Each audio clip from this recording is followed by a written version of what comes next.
Okay, welcome. Today is the Legislative Review Committee, Thursday, August 20th. It is 1:05 and we have a quorum.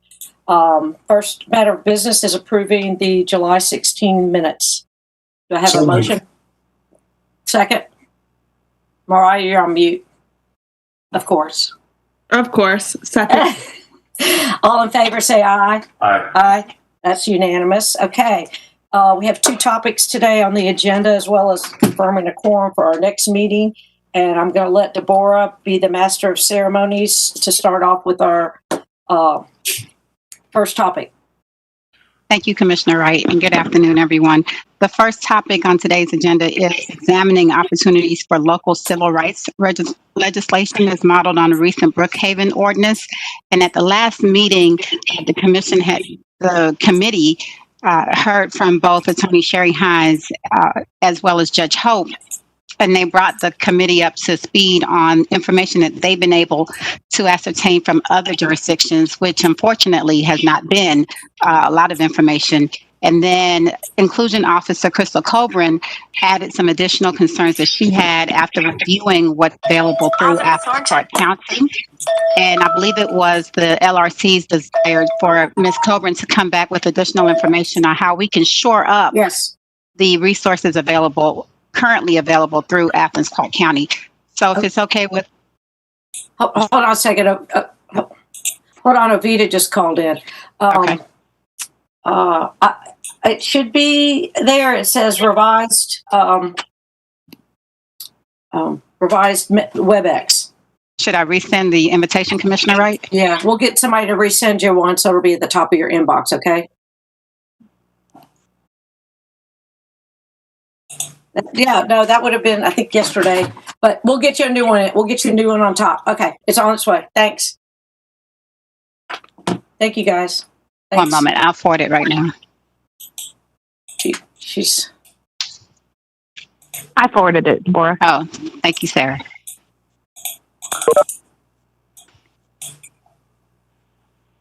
Okay. Hey, this is Mike. Hey, I'm sorry I'm late. Okay. Hey, Mike. Avita, we're trying to get her in as well. Deborah was just getting ready to start on the first topic. We're close with Avita, I think. Should I proceed, Commissioner Wright, or should we wait? I guess we should wait since she's close. Thank you for your patience, everyone. Hey, Mike. Hey, how's it going? It's going great. We got us a quorum at 1:05. Sorry. That's all right. I'm all right. Lost track of time. Traffic's crazy out there, I hear. Yeah, it is a bit. All right, Avita, I see her her little icon, so I guess we shall proceed. Thank you, Deborah. Yes, ma'am. I stated that during the last meeting regarding this first topic of examining opportunities for local civil rights legislation modeled on the recent Brookhaven ordinance, we heard from Attorney Sherry Hines as well as Judge Ryan Hope, both of whom had reached out to other jurisdictions in hopes of providing a more detailed and in-depth look on how other jurisdictions have addressed this particular topic and the needs. But both Attorney Hines and Judge Hope reported that there is very little that other jurisdictions have been able to share. As a matter of fact, there's very little case law available. And then we also heard from Inclusion Officer Crystal Colburn, who shared her work that's ongoing on similar topics and steps that she's taken, including viewing and reviewing some of what ACC Gov has available in terms of providing access to some remedies to Athens-Clarke County residents. So if you don't mind, Commissioner Wright, I would like to start with Attorney Hines to see if she has any updates or anything she would like to add, and then turn it over to Crystal Colburn, Inclusion Officer, so she can walk us through additional information that she's been able to obtain. That sounds perfect. Hey, Mariah. Sorry, my roommate was talking to me. Okay, well, I think we can probably all mute now. Okay. Yeah, and that takes the feedback out. You ready, Mariah? To mute there. All right, I'm going to mute too, and that sounds good. Good afternoon, everyone. Can everyone hear me? Can you turn your volume up just a little bit? Sure. Sorry, I don't know. I don't know if this will allow me. Can you hear me now? Is that better? Yes. Awesome. Okay. Sorry. Anyways, I talked to Judd about this morning, just in preparation for this meeting, and I think what we would say, I know that you all have the confidential memo that we prepared, is that I think we provided you all the information that we really can at this point, and so we would leave it to you, and obviously from information that you'll get from Crystal and others, and to basically make your decision as to whether you want to move forward or not. I think what we can say is that there is a question of whether these types of ordinance are authorized under Georgia state law, and I know that we've covered that in the confidential memo. But certainly, if you want to proceed with one, then we'll do everything we can to try to craft it in a way that's defensible and be prepared to defend it.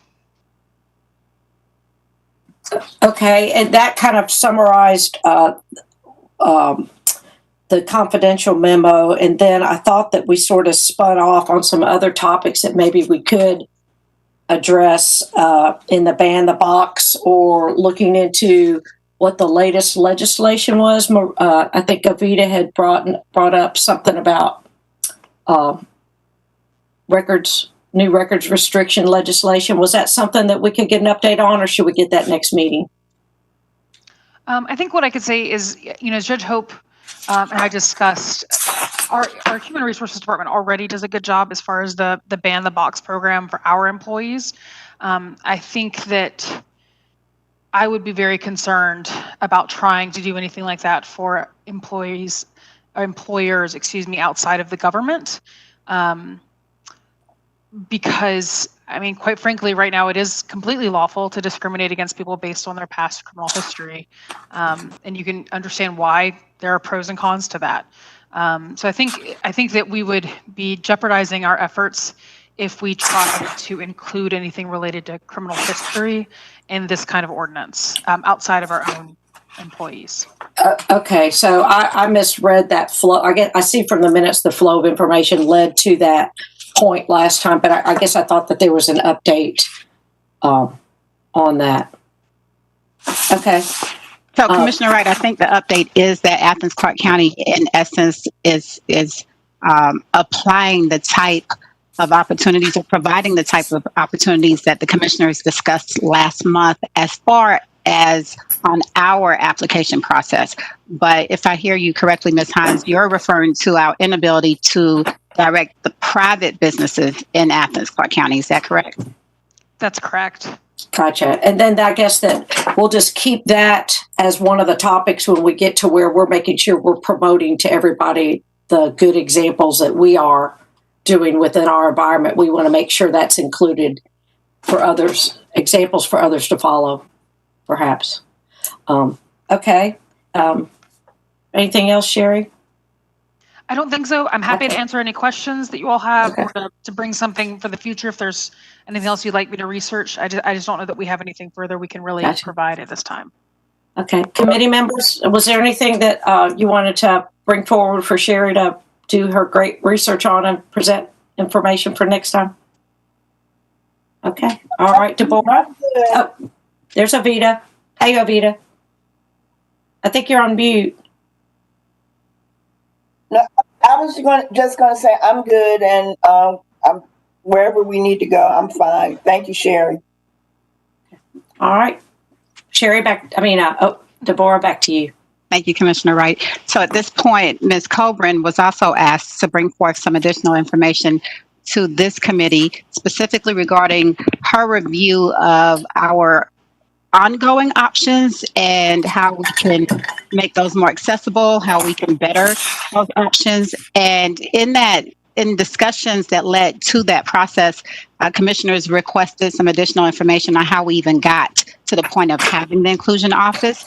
So one of the emails that you received yesterday had a few attachments, primarily regarding former Mayor Denson's task force on inclusion, and the charge that Mayor Denson had presented to that task force, the members of that task force, and their final recommendation that was presented in the form of a work session. I also attached to that email Manager Williams' report to the Mayor and Commission that outlined how we'd gotten even to the point of needing a task force. So those were 3 documents that were emailed yesterday. And then today I sent an additional 1 or 2 pager from Ms. Coburn. And so she will now start, Crystal, I guess, wherever you're comfortable. And if you could just provide the additional information that you've been able to obtain. Thank you. Thanks, Deborah. So would it be most helpful for us to talk through the information specifically related to making procurement more accessible first, or would it be helpful to answer any questions that you might have on the development of the Inclusion Office? I didn't get the chance to very thoroughly look over the documents that were sent yesterday. So if there's any key takeaways from some of that past work that can be brought to bear on the work we're currently doing, if we could get a summary of some of those points, that would be really helpful. Okay, so the history that led to the creation of the office, sort of just talk about how that's influencing the development of it now. That sounds like a yes, Crystal. Yeah. Okay.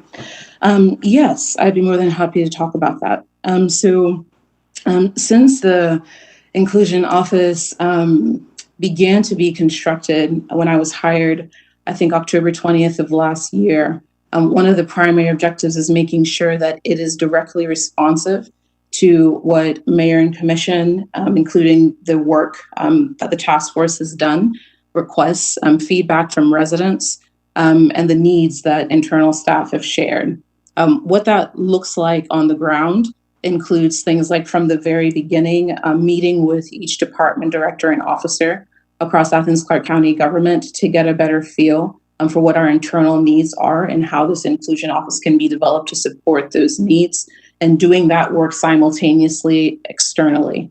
That includes meeting with key stakeholders, whether it's a board meeting with EADC or the Chamber of Commerce, the Federation of Neighborhoods event with Mayor Kelly Gertz last fall, presenting at the Social Justice Symposium, facilitating dialogue for interfaith clergy. And then there's sort of some of the concrete things that were requested in that task force report. So, for example, taking a look at discrimination complaint processes, one of the things that we did is get the Inclusion Fellowship Program up and running right as the pandemic was onsetting, specifically so that we would have additional arms and legs and human beings to make sure we can begin tackling some of those. So we started to survey across the country to take a look at what some of the existing discrimination complaint processes are. One of the fellows particularly noticed Eugene, Oregon, as being a location that has a pretty robust system. So we've been looking specifically into that and then thinking through what might be relevant to us here in Athens-Clarke County.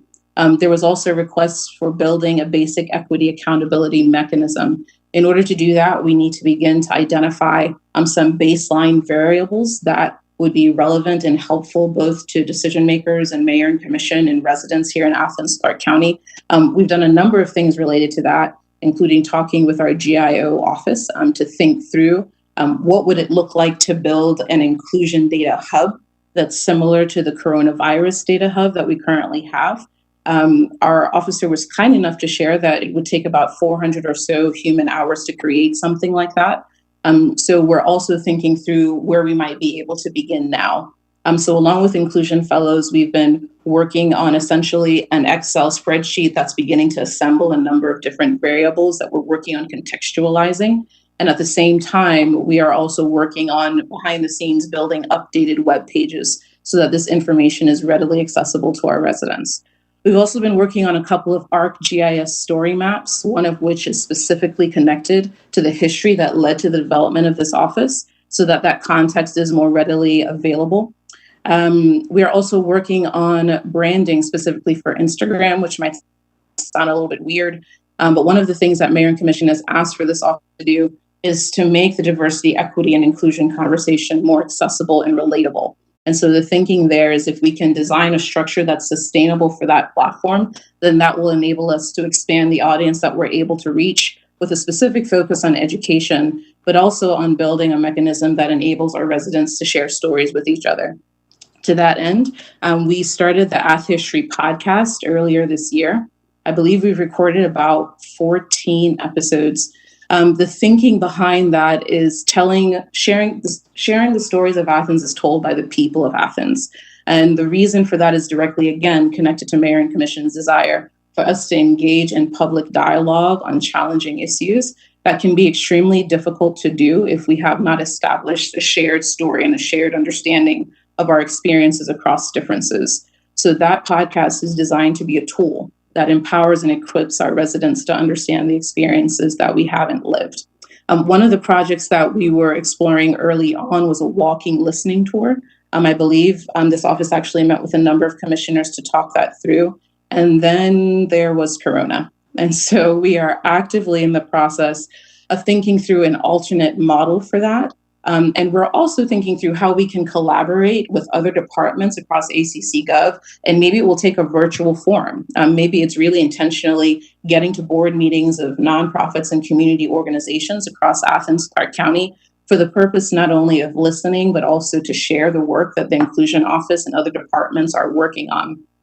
One of the biggest challenges I think that this office faces is figuring out how to build transparency, because transparency doesn't just happen, it has to actually be constructed. And so there are three things that we're working on to that end, two of which we've mentioned. One is being more active and present and engaged on Instagram.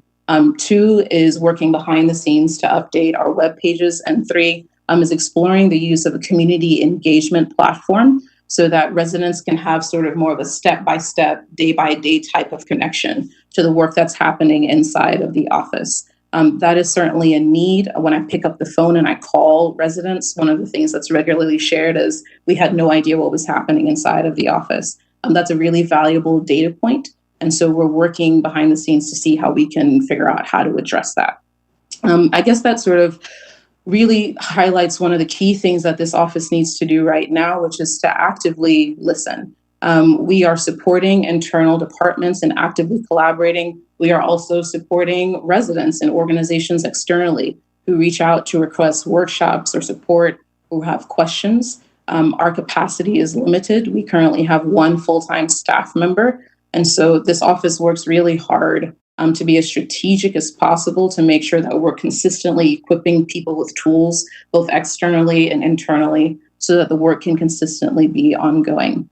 Those are the things that come to mind right now. Things that I think I'm forgetting. I'm not going to remember all of it. We've been working with the GOC on expanding minority participation in procurement. That has been a collaborative effort with the manager's office and finance. We've begun to break down the existing processes and recommend some race-neutral approaches and also some race-conscious approaches. The reason that is important, as you know, Sherry, we're also working on that as well. I left out the attorney's office. The reason that's important is because there's some case law that indicates if we take race-conscious action without conducting a disparity study first, then the risk of liability is pretty high. But there are some race-neutral things that we can do right now to begin to address that. One example would be refining and streamlining the language. So for example, this is just a random example, but instead of saying, you know, I drifted outside and I beheld the blue sky, I'm just saying like the sky is blue, and figuring out how to sort of cut straight through things to make it as understandable as possible. Toro has been working really hard in finance for some time, and he really shared that when people have that one-on-one connection and that human support, it tends to shift things. And so making sure we increase human-to-human support and contact throughout the process. And then other examples are readily available as well. And then working with the LRC now on looking at our discrimination complaint processes. There's more that's happening, but that's what I can remember in this moment.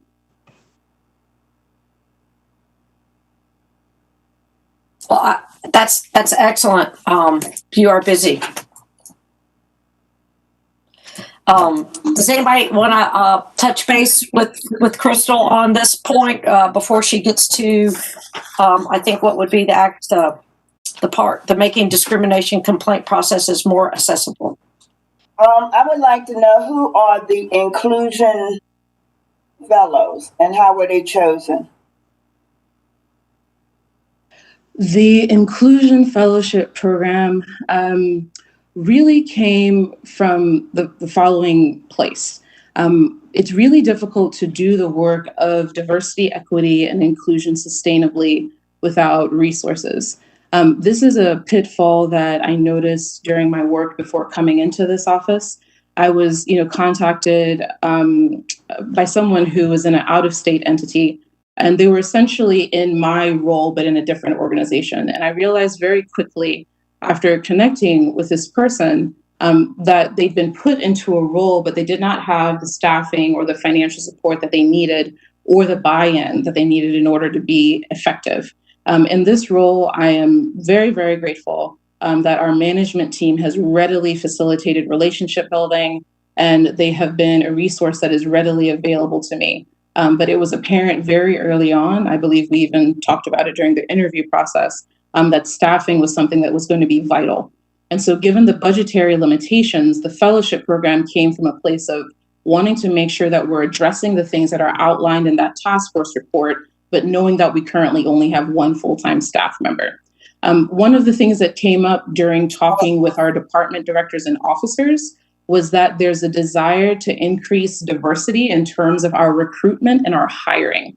And so what I decided to do was to use the Inclusion Fellowship Program as sort of like a tester, like a pilot, basically, to see how we might begin to address that. So in pulling together the program, we worked with HR to sort of simplify the language a bit to make it as accessible as possible. So for example, instead of saying, current graduates, recent graduates, and that's it, I believe we said, current graduates and then graduates, but without the recent. And then there was also a line that said artists, illustrators, and clear communicators, an attempt to convey that we want this to be as accessible as possible. We worked to create a flyer that really used human language and hopefully just made the whole thing feel more relatable. And then once it was posted, there's just this understanding that that's the beginning and not the end of the process. If the information isn't actually pushed out into relationship pipelines, then it's really difficult to increase the diversity of people who participate.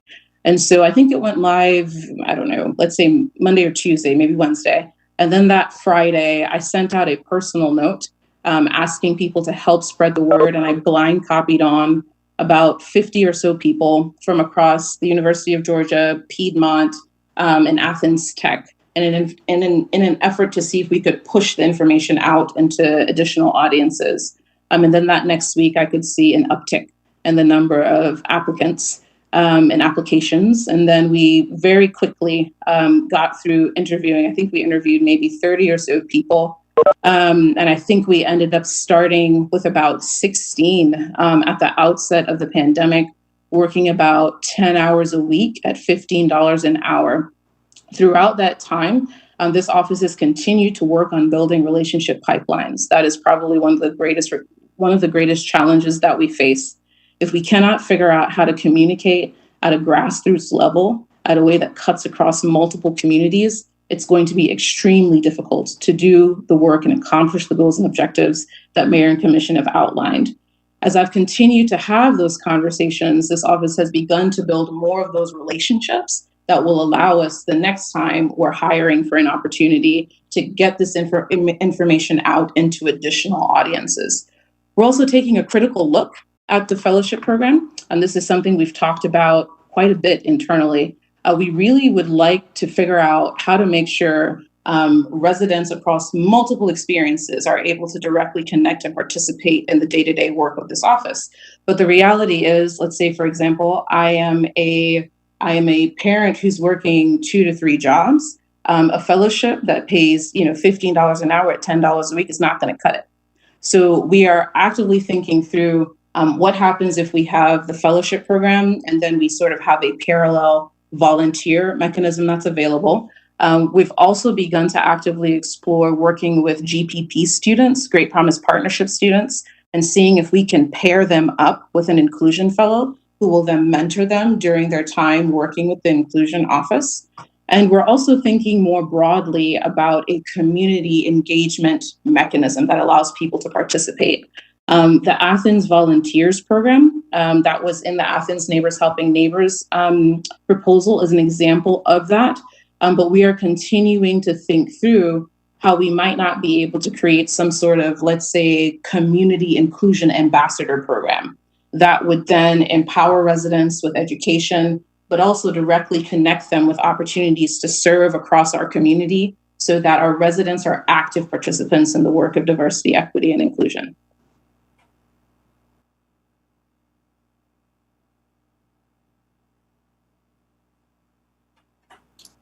Vedi, you there? Do you have any questions? Does anybody have any questions? That was a very thorough information there, Crystal. Okay. Any more? Go ahead. I'm having some difficulty drawing a bridge between the civil rights complaint process that we're trying to establish and sort of the work that Ms. Coburn just shared with us. I just want us to, do you see where I'm going, Chair? Yeah, I think that overview was really helpful, but it might be good for us, knowing that we've got all the information we can about the discrimination complaint process, well, the things that can be improved upon it, as well as what some of the challenges and opportunity are with modeling new legislation off of what Brookhaven had done. It seems like it's kind of a decision point. I don't know if Chair Rice would, maybe we need to figure out what to do now. Right. Right. Well, one of the reasons I thought that the history from the task force, because that was in 2017 that came forward to and got us to this point as well. The task force summary was 2019, so that was 2 years of work. And I just wanted to make sure that everybody on the committee had that background. And even for me being on the commission then, hearing it presented in the context of our inclusion officer and how the work is at the current level is it's exciting to me to hear that process. And then now we have where we are for her input here today on the committee work. So that was just a little background to get us to the point to overlap with last meeting. There. For me, Madam Chair, I was not on the commission when this position was created or even discussed. I'm having a real hard time wrapping my head around this report. I'm still not, maybe we're heading in the right direction, but I'm kind of like, I think I'm feeling a little bit like Russell right now. I'm really not clear on this process, and $15 an hour for 10 hours and how many people and what really was produced and does that really have to do with the whole civil rights component, what came out of that. It's just, I'm sure it makes sense to somebody else, but I'm really not clear, and I don't know how to get clear because, like I said, I wasn't part of the commission when this position was created. Maybe this is what the commission had directed this department to do, and if so, then my bad. I just had two totally different concepts of what this position was supposed to be doing. Okay, and I think that Mike and I, the majority of the committee was not on the commission at that time, and Mike and I were for the 2017. I think was when the task force was put together. And then the results of that was 2 years later, and then getting to the current point. So it might be that the historical part of this, it needs some more time from the documents that were sent out. And I apologize if adding that to the committee at this point, I thought it was relevant, and it may have caused more questions diverting from what we want in having better access to what we do have as our applicable discrimination points for the public related to the dress violation and private parties.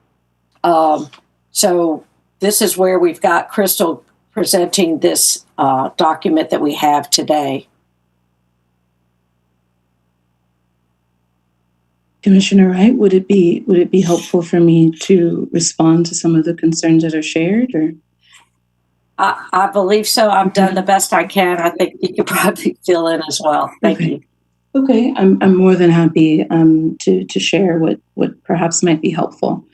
So my understanding is that Mayor and Commission have requested for the Inclusion Office to build an office that covers the following areas: age, race, gender identity, identifying as LGBTQIA+, being differently abled and or disabled, religion, national origin, socioeconomic disparity, and I may be forgetting one area. Please forgive me if I am.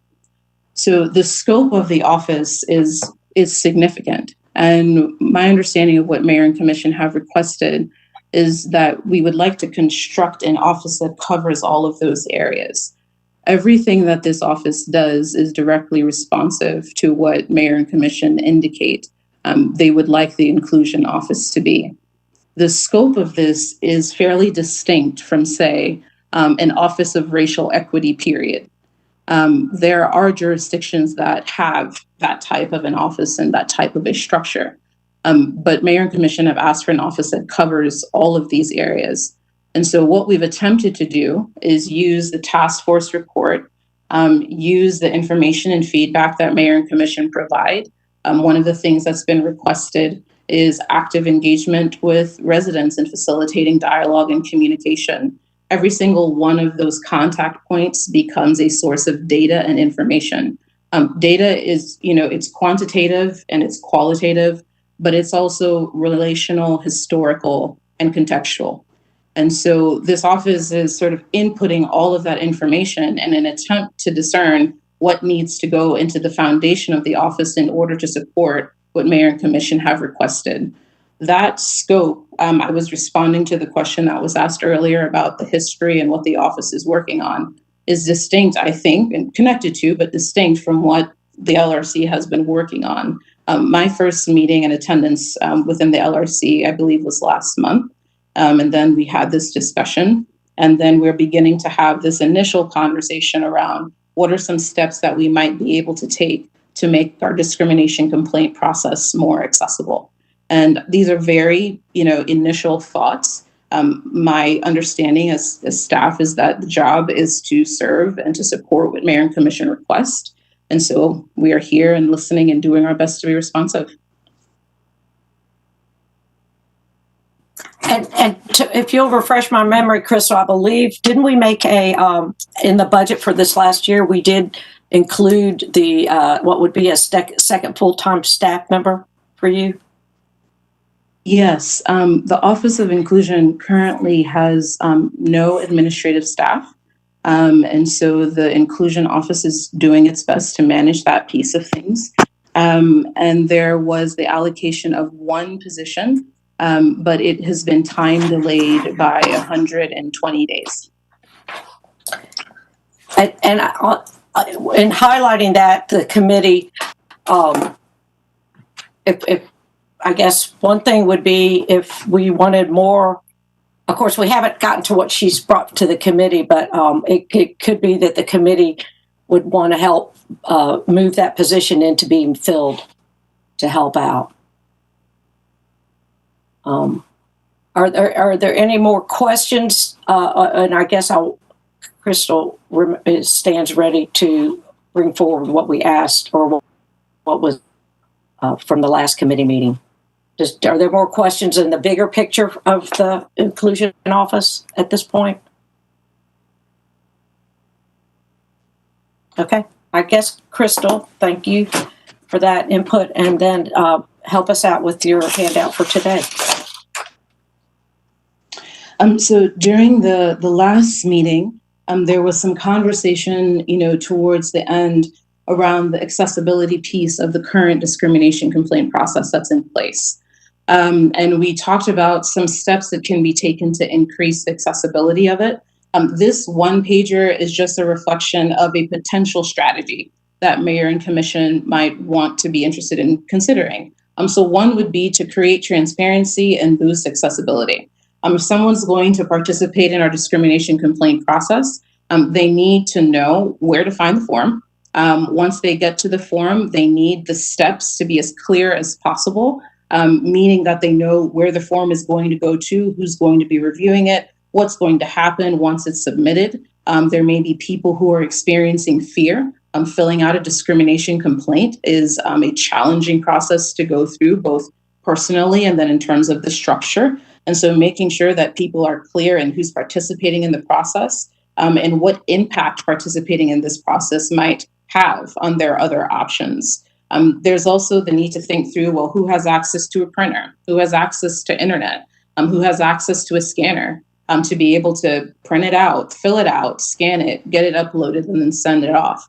And so making sure that we actually break down step by step the existing process will likely reveal small gaps and changes that we may be able to make to the process in order to increase the accessibility of it and in order to help it feel much more transparent for people who need to participate in the process.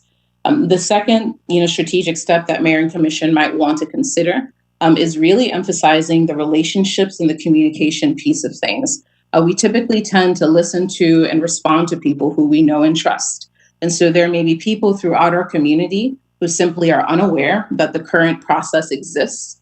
And if we are able to increase public awareness, then that might help us, one, get this information to additional people, but two, it will likely create organic feedback where we'll be able to hear directly from our residents what's working for them in this process and what's not.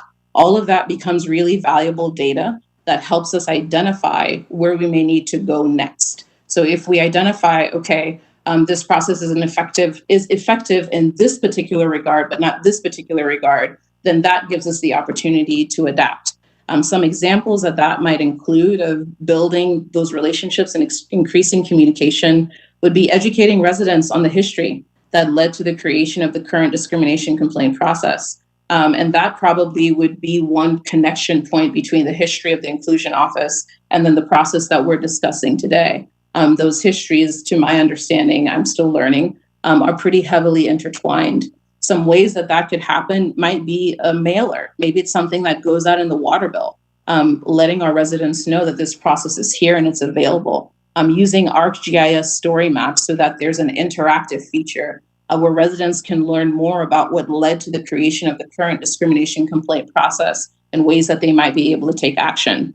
Shareable infographics on social media, just content that spreads quickly, and posters that perhaps we strategically place in physical spots across Athens-Clarke County. There's also, I think, the power of a phone call, just picking up the phone and calling organizations throughout Athens-Clarke County. There will need to be staffing capacity to make that happen. But if we're able to reach out to nonprofits and community organizations and community leaders to say, hey, this process is available. We'd love to know whether you're interested in participating. Are there any improvements that we can make? And then documenting that feedback and information as we go so that we can identify adjustments that would be helpful. The last strategic step that could be of assistance would be really clarifying the goals and the scope. So whatever mayor and commission design, there sometimes is a need to make sure that what is created actually matches the scope of what mayor and commission are wanting to create. So whatever the goal is, that should determine what the scope of the ordinance is, what the language of the ordinance is. And so if we're able to evaluate the existing process, but then we'll continue to reach out to other jurisdictions to learn more about their complaint processes. We're scheduled to have a conversation with Atlanta, for example, next week, and there are other jurisdictions that we can reach out to as well. Then if we do both of those things at the same time, then it will likely position us to understand how that information could apply here in Athens-Clarke County as we gather feedback from residents and understand whether a different or updated approach is needed. Okay, that's very helpful. I wish we'd had this map at the beginning of the process that got us to where we have just the two areas for discrimination because they're tied to the alcohol. Committee. We do have one more topic to talk about today on the on our agenda. I'd like the committee's feedback. If everybody would give a little feedback on this topic. It sounds like I kind of went off on one direction with the history that maybe wasn't as relevant, but I'd like feedback from the committee on this topic. What to do for next meeting or today. Russell? I mean, I would just go ahead and, we're looking at this ordinance, we're trying to find model enforcement strategies, but they don't exist because these ordinances have just been passed in our peer governments. Therefore, I would support passing an ordinance and then amending and figure out enforcement in tandem with our peer governments moving forward. I would agree. I think we should get an ordinance moving, and then we can work out these issues of how to make the process accessible. We can get those details figured out as we start to put that in place and actually, have that something people can engage with from the public.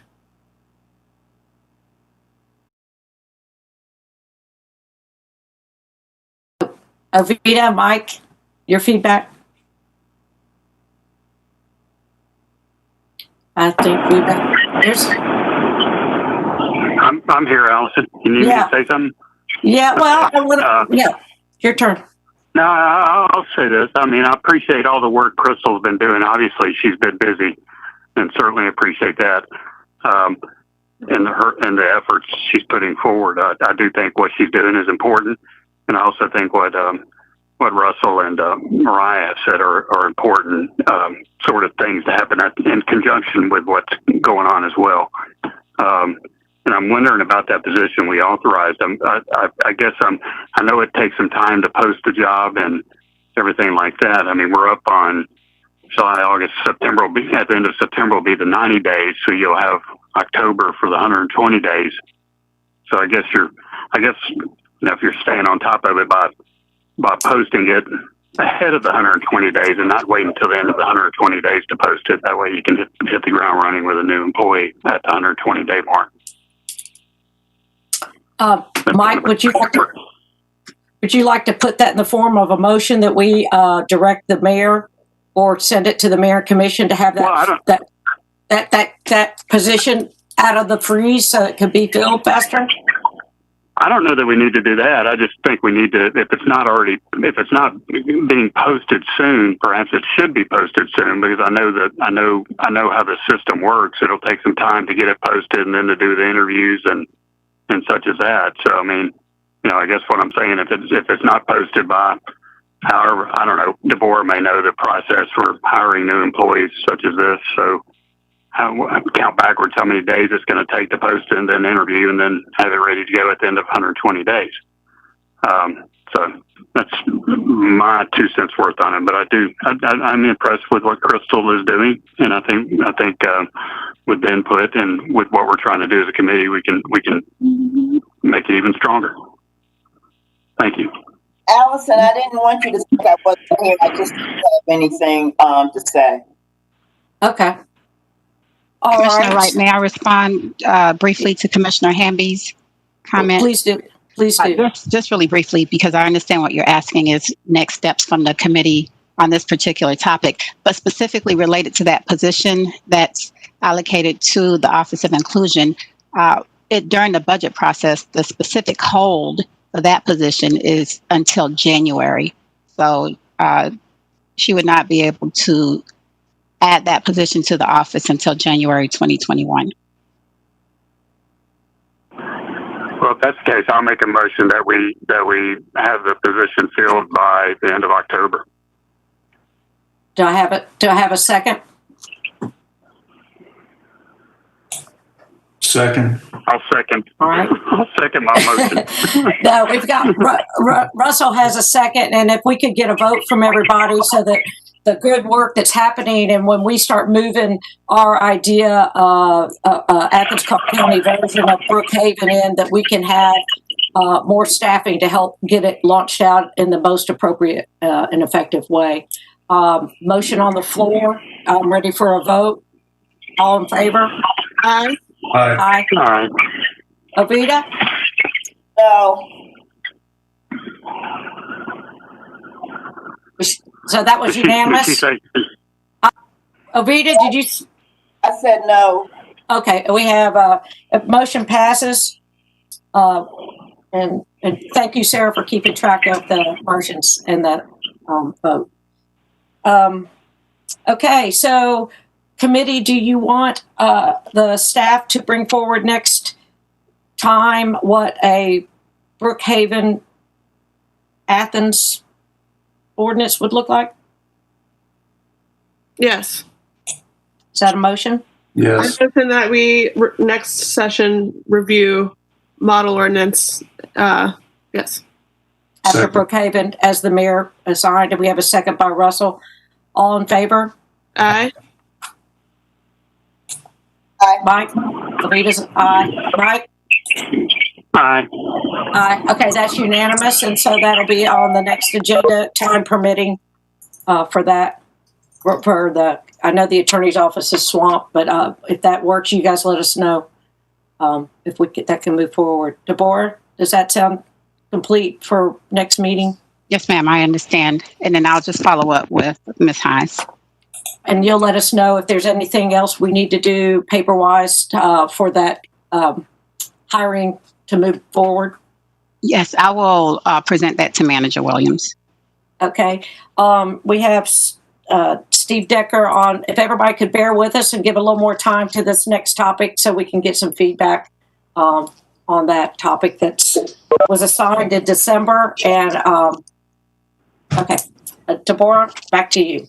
Yes, ma'am. So we do have TPW Director Steve Decker, and he's invited staff also. And this is specific to the topic of traffic calming and neighborhood traffic management for substandard streets. And I've asked Mr. Decker if he would bring us up to speed on where we are specifically regarding the current policies.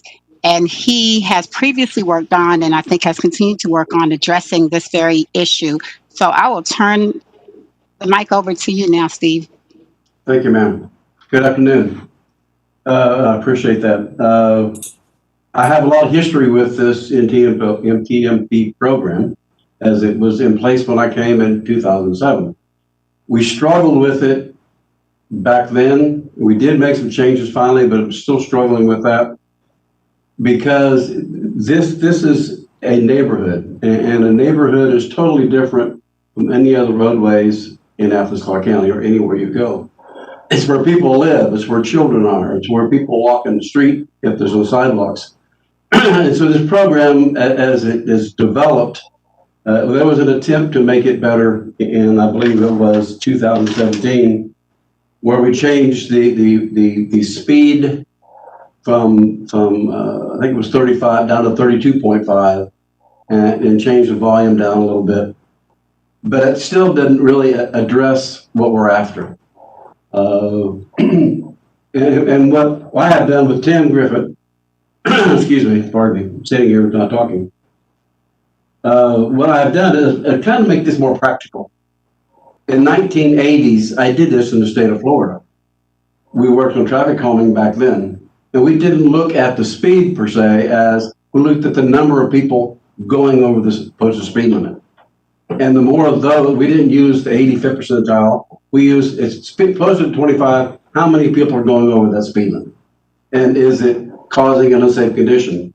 And by that, we use traffic engineering principles to make these decisions. And I'd like to kind of address a little bit of that if I can. In a neighborhood, it's not like a collector roadway. It is basically for the people who live on a street. They have driveways, multiple driveways. Some of them have sidewalks, some don't.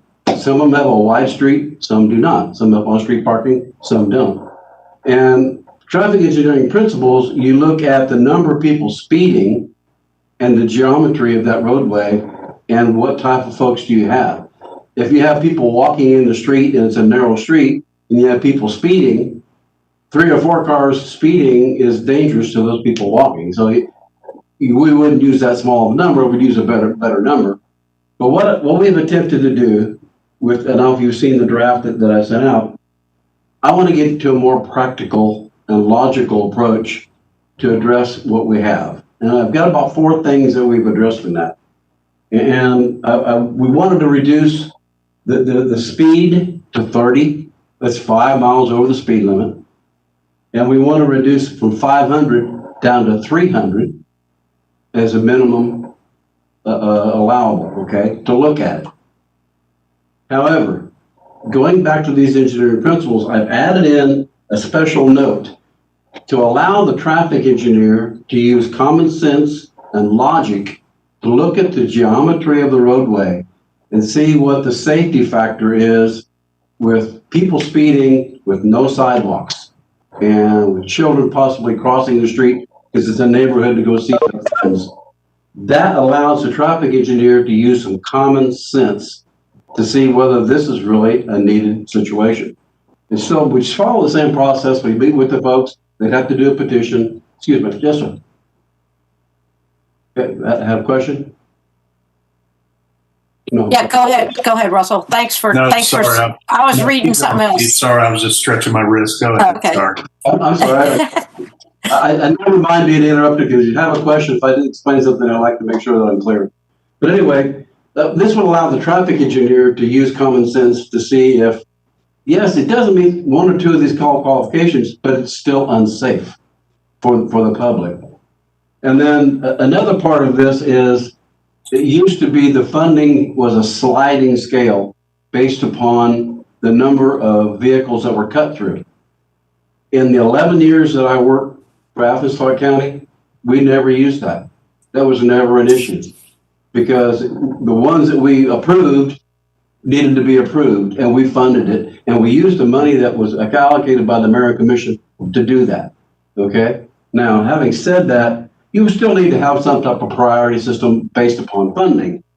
But you could, again, go back to this traffic engineering principles and look at the number of people that are speeding, the length of the roadway, the exposure, other cut through people. That way we could prioritize that based on those numbers that we could qualify and still be able to match the funding and make this work right. Understanding not every traffic calming requires the speed humps. Sometimes it's radar speed signs, sometimes other things that we can do to do traffic calming. There's a book, thick book on traffic calming that I was part of when I worked in Florida, creating that book. So we have the talent with Tim Griffith in Athens-Clarke County to let the traffic engineer make those kind of comments and recommendations. The rest of the process would be exactly the same. We'd want to remove that shared funding, which was never used in the 11 years I was here. And it basically was scary for some of the people that we met with. They believed they were going to have to pay for some of this out of their pocket. And some of the places that we were going, taking that money out of their pocket could have removed groceries on the table.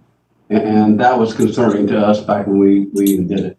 And I do applaud the commission. Commission never went after that. Commission funded the whole thing. And then the last thing that I've added, something that's never been in there, I created the steps on how this works. And we can share that every time we have a request. So we share these steps so they can know exactly what to expect, how we do it. And the communication would be continuous with our traffic engineer. Allison, I have a question. We have a few in the mix. The ones that are in the mix, the issue is... Steve, there is one question right now. I'm sorry, Commissioner. Yeah, come on, Mike. Sorry, it's That's kind all of right. worried. He may be leading to this, but Stephen, I'm glad to hear that you're taking out that shareable expense thing because I've never seen it used either. But I do think one of the reasons, and not correct me if I'm wrong, but it seems like one of the reasons that was in there was for, you know, nowadays people have to go get signatures, and I guess 65% or something. So if I guess assuming that the shareable, I guess they needed to go get the signatures to say that they would share in the expense. But since the expenses are out of there, does that mean also we can get rid of that process of gathering those signatures? Because that's very encumbersome for neighborhoods and who are trying to do something. So anyway, well, it does sound like a barrier to the process for sure. And Steve, those steps that you're mentioning, was that part of our handouts that we got? Yes. Oh, is it in there? I'm sorry. I missed it. I've got the And program on the first updated page. So on that first version, if you scroll all the way towards the bottom, he's included all the steps. Aha, there they are. Okay, page 7. I believe the petition is still something we need to do to make sure, because what happens, we've put these in some places and there were people who didn't want that. And so if you get 65% who want this, it has nothing to do with funding. It has, I want something done. That's basically what we need. And I think it starts. Well, I guess I would say to that, Steve, though, that's kind of a judgment call for the elected officials, because all of this, I think, would come before the commission to approve any expenditures. So, certainly I think it's whose ever district is in. If the commissioner, you see where I'm going? I mean, it's kind of, I know Kingswood, for example, it took them a while to get the 65% residents that they needed to sign the petition in order for us to look at it. And I guess what I'm saying is, that's why they elect us, to have us, carry the water for them and getting those steps going. Can I apologize? I meant to take that 65% out because it goes back to before we even started at 50%, people who are interested. And I was supposed to take that 65% out, and I didn't, and I apologize. I forgot about that with the funding. So I put the 50% to get it started is what we go after. I apologize. I have a question. Hi, Steve, Commissioner Thornton. My concern is not necessarily funding. My concern is real because I have residents in that North Athens area where traffic is much faster than what it was years ago. Who is going to go door to door to get those signatures? One lady tried to do it, but she was unable to. So are you going to the residents, or is that going to be a new responsibility for staff? I so apologize. I'm unaware of that. The signature process, I think, is part of the barrier to this being done, as far as somebody becoming a neighborhood leader and going door to door, collecting signatures. Steve, is that still how the process you have in what you've updated? Well, and I'm glad you said that, because the 65% used to be a mail out. And if we get an inquiry, it would be an expense, but we could mail out to the homeowners that this has been requested and get them to mail back a response. I mean, that could also be done if that is a burden to this process. Well, and then highlighting the presentation that we just had, I think that we also need to, mailing something back is a barrier in itself too. I think phone call and making more options to communicate when somebody gets a postcard and can have a spontaneous response, as opposed to the whole mailing things these days is not everybody has those supplies handy. I think that Mike, if he's still on here, can speak to the historic district. That sort of information is a mailer. Variances, when somebody has rezoning in a neighborhood, that's a postcard mail out. So maybe the committee wants to talk some more at our next meeting about what is going to be some effective updates as well as this process, making sure we're not providing barriers, but we're providing information and a effective way for the feedback. In the past, traffic engineering did accept phone calls for people who could not mail them in. And I think they still do that. I can verify that. What we do is we send out a letter saying these are the recommendations from when we met and they talked about it with the neighbors on what they'd like to have. And then you can send this back to us, or you could call us and you could email us. So I think we gave them, if I remember right, 3 options. Okay. I think we can Have follow number of up. options. That sounds better.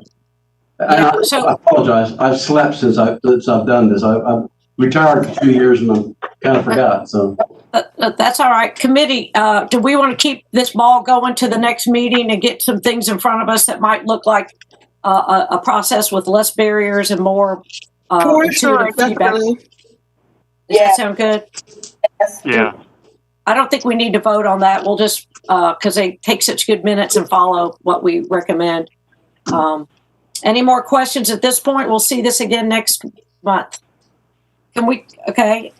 Next, thank you guys for hanging on a little bit later. I like to wrap this up in an hour. And we were right at about an hour. Are we okay with just confirming a quorum for next week? Everybody? Next week. I mean, next month, sorry. September 17th, third Thursday, 1:00. Does that still work for everybody in their does that still work? Yes, ma'am. Thank you, Vita, Mike, Yeah. Mariah? Yes. Russell? Sounds good. All right, and I just want y'all to know Russell is going to be the master of arms. He's going to have a new outfit for that next time, and to get everybody here at 1:00. So beware. And Deborah, was there any more feedback that you wanted from the group before we went forward? Just to confirm that these 2 topics that were on today are to remain on next month's agenda. I think so. Okay. Yes. And the goal would be to aim for at least resolution in the first topic once we have that draft available. And of course, whenever possible, we try to send out written documentation in advance, but I apologize if we cannot. I'll go ahead and apologize in advance. We'll keep these 2 topics on for next month, and we'll be sure to send out the minutes and any supporting information before. Okay, and we'll touch base as needed for any of that as it goes forward. So I guess the next thing would be for a motion to adjourn. So moved. Second. Mariah, all in favor, say aye. Aye. Aye. That is unanimous. Thank you, everybody. Thank you, staff. Thank you. I'll follow up, Steve. Thank you, Commissioner Wright. Yeah, and keep me posted if I need to clarify anything or whatnot. And Sarah, thank you for getting us all together. Sherry, thanks. If this doesn't fit in and we need to bump this draft due to who knows what litigation we'll be in the next month or where we are with open records and stuff like that, please keep me posted. So, because we have other topics, and I don't know if this traffic control, once we dig a little deeper, might take the whole meeting. Okay. Yeah, we'll work on it. What I'll do, Commissioner Wright, is I'll touch base with Steve to make sure he understands to just fully flesh out all options for you all to consider. And if that's going to take a significant amount of time and not be able to really touch on the legislation, I'll let Sherry make that call, and then I'll call you to confirm to make sure it's okay with you. Right. And the stuff for Crystal's feedback, I realized that was sort of guidelines to help us move forward. I mean, she wasn't.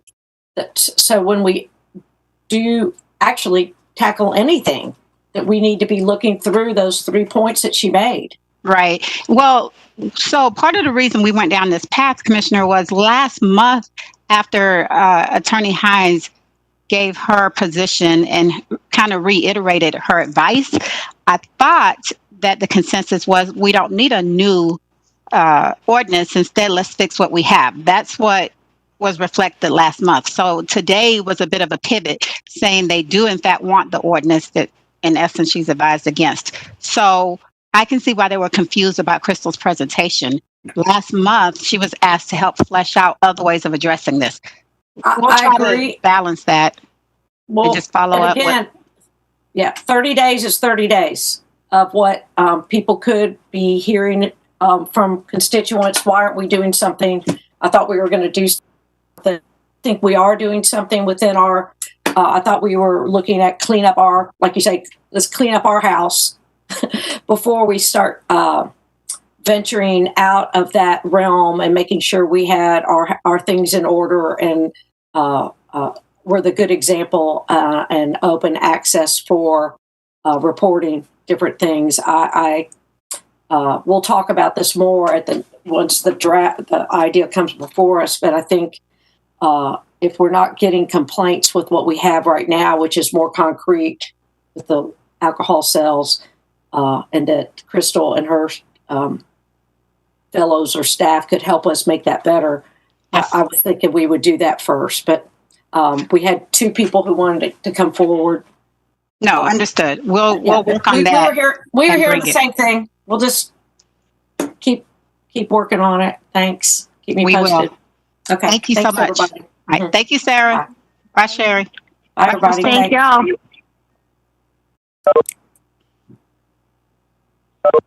y'all.